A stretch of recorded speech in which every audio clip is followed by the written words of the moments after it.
Hello tout le monde, ici Ekop et Foula. Voilà, aujourd'hui, nous allons parler comment placer notre fossile. Pour celles qui ne savent pas comment placer les fossiles, les fossiles se présentent comme ceci.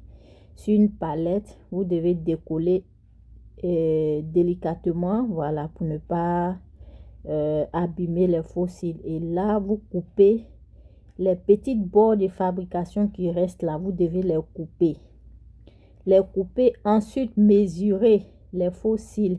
Parce qu'il y a certaines personnes qui ont des yeux un peu longs, un peu longs. Voilà, on peut dire un peu long.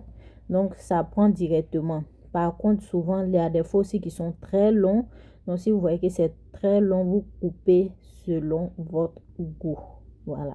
Vous coupez selon votre goût.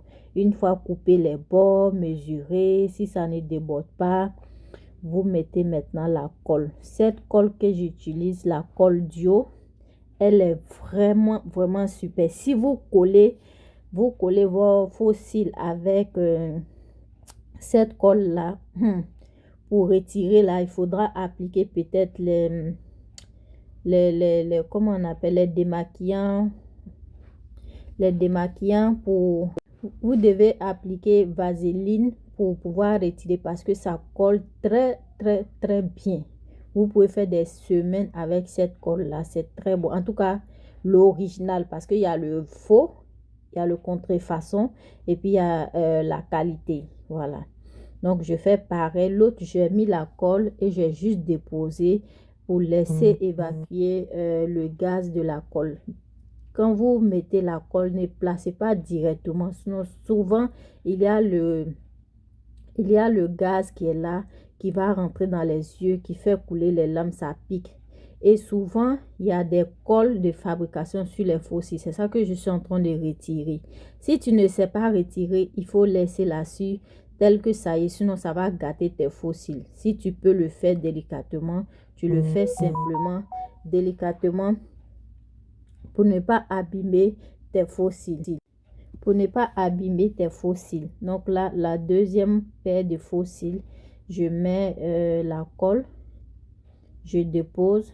Le premier, le vent a soufflé le premier. Non, ce que je fais, je mets le miroir sous mon menton pour dire à mon œil qu'il doit regarder vers le bas pour me permettre de bien voir la ligne de mes sourcils.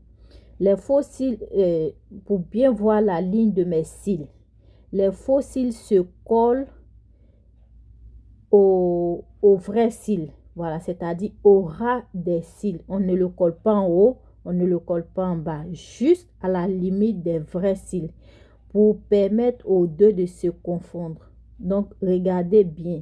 J'ai juste placé le miroir sous le menton, c'est-à-dire vers le bas, pour permettre à l'œil de regarder vers le bas. Il n'est pas totalement fermé. L'œil n'est pas totalement fermé. Il est légèrement fermé, qui me permet de bien voir. Et quand je finis de placer, je fais des pincements pour bien confondre. Vous voyez, on ne sait même pas que j'ai placé des faux cils. Voilà. Et puis, évitez de exagérer. Souvent, vous portez des faux cils qui ne vous conviennent pas. C'est long, c'est beaucoup, c'est large. Quand on veut copier quelque chose, on va doucement. Prenez des cils vraiment discrets. Venez vraiment compléter vos cils naturels. C'est important. C'est pas tout ce qu'on voit qu'on doit copier. Voilà. Donc là, je fais la deuxième paire tout en regardant vers le bas. Je place d'abord au milieu. Ensuite, je place. Ce que vous faites, vous placez d'abord au milieu. Une fois que vous êtes sûr que les cils sont au milieu de vos paupières, vous prenez maintenant les deux côtés et vous placez l'un après l'autre. Et ensuite, vous faites des pincements. Je soulève ainsi pour vous montrer que on ne voit pas la différence. Parce que souvent, certaines personnes, quand elles placent les faux cils, on voit l'espace entre les vrais cils et les faux cils. Non, non, non, non, non. C'est pas comme ça que ça marche. Ça doit vraiment être uniforme, conforme, sans trace, vous voyez, comme si je n'ai rien posé, comme si c'était mes vrais cils. Donc, voici le résultat. Si vous avez aimé, n'oubliez pas de liker, commenter et surtout partager. Bisous.